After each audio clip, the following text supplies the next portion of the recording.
Hi, my name is Chris, coming to you from Tyndall, Manitoba, and I'm here reviewing the DEWALT 20V Max Brushless Cordless Hammerdrill. That's what the heck it is. Let's take a look at this thing.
Not bad.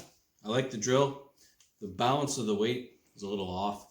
I would have liked a belt clip on here. That would have been a nice little improvement. There wasn't one in the kit. It came with 2 batteries, a charger, and a carrying case.